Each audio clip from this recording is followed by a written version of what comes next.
So it's week number 5 of our semi-hollow series, and we're going a little bit more budget this week with the Golden Smith, so let's have a listen to this and I'll tell you what I can. Let's go.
Pick up time and starting with the I'm gonna have to do it's got pushy pull things, so I'll have to do that, I suppose. Anyway, starting with the bridge up.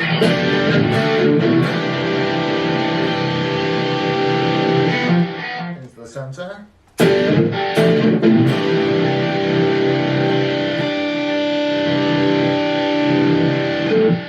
Onto the neck.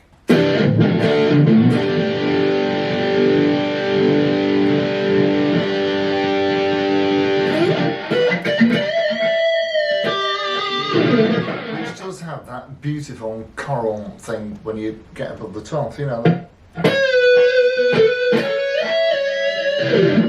Anyway, so let's split them both, and we'll go on to the bridge again.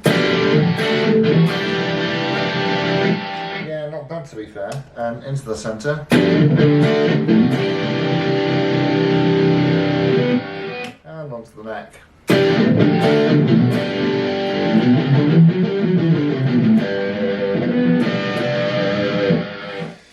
Oh yes, right, so let's see how it cleans up. Okay, and again starting with the bridge. And now let's split the bridge.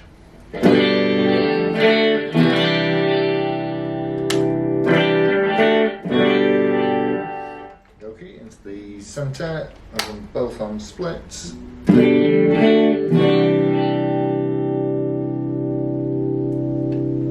it's both on split.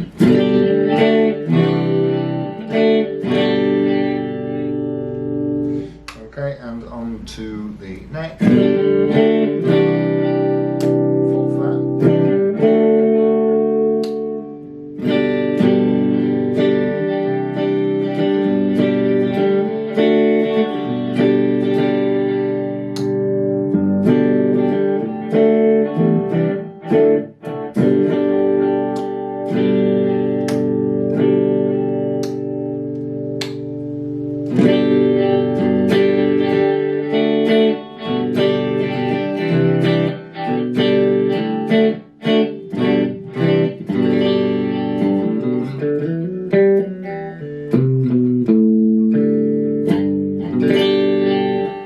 Stuff, right, let's have a look. So a Gordon Smith semi-hollow from 1998, and this is, I don't know what it's made of, but we'll have a look. So it's got a little bit of a story to it. It came with Goto tuners, and it came with a missing knob, missing control, missing knob. So let's go to the top. It's got a new bit of paper with Gordon Smith on it, because that's all it is. It's not a veneer, it's just a thing that you laminate on there.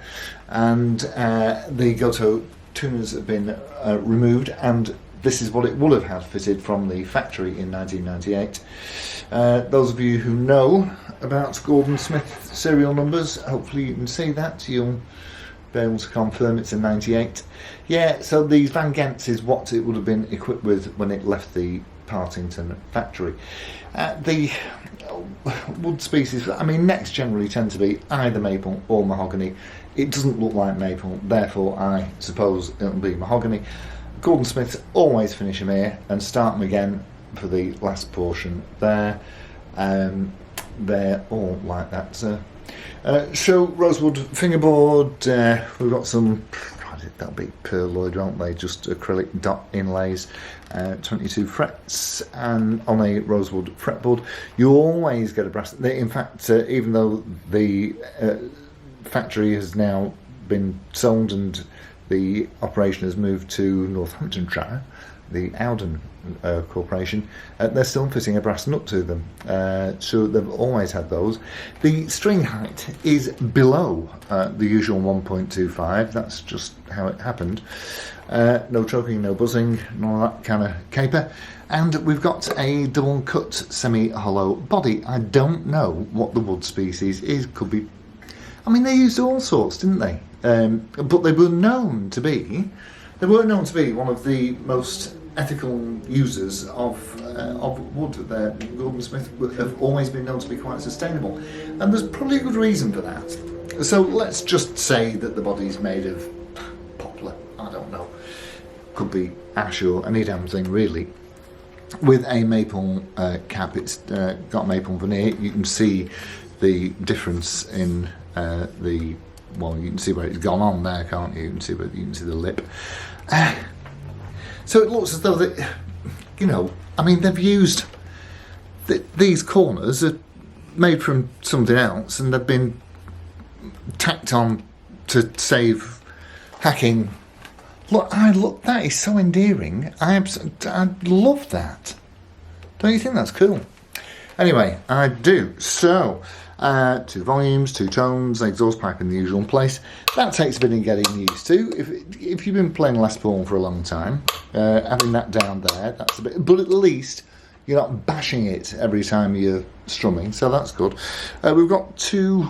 They're kind of a little bit Trini Lopez-y, aren't they? These F-holes here, they're very nice, quite modernistic for 1998, and Gordon Smith in-house hand-wound pickups. They'll have been wound by Mrs. Linda Smith, and the Gordon Smith bridge. Now you will see a couple of, yeah, it's got a few bumps and bruises on it, this, and you'll see a little crack here. If you see that kind of thing, if you're in the market for one of these, don't let that sort of thing put you off. I mean, for a start, it does look very presentable, you know, up front. And there are a couple of bumps and bruises in it, as I say. Don't let that put you off. It doesn't affect performance, and it doesn't compromise its structural integrity. Now, this came with no volume knob for the neck pickup, and you may spot some little traces here and there on the guitar of super glue. I don't know if there's any anywhere else, but certainly underneath the knobs and in the general knob area there won't be traces of it. And what I reckon is this: it's been a gigging guitarist who's been using his push-pull, and as he's pulled his knob out, it's come off in his hand, and we don't want that, do we? And so he's super glued the knobs on. Whoever's come to it next has perhaps want to change the knob, and obviously has pulled his knob too hard and pulled the shaft completely out of the volume pot body. So that has been replaced with a genuine Golden Smith one, and actually that it stands a little bit more proud than the others, but not much I can do about that. Anyway, it's close enough. Yes, but all up and together. And the main thing about these is the way that it plays. This has been a real joy to play. In fact, I can barely put the damn thing down. Like I say, the string height less than 1.25 at the 12th fret on the high E, and it's about 2 on the bass side, and it just plays impeccably and sounds IMO. Awesome. Right, that's it for our Golden Smith Semi, and thank you ever so much for tuning in. I'll see you on the next one. Adios amigos. Ta-ra.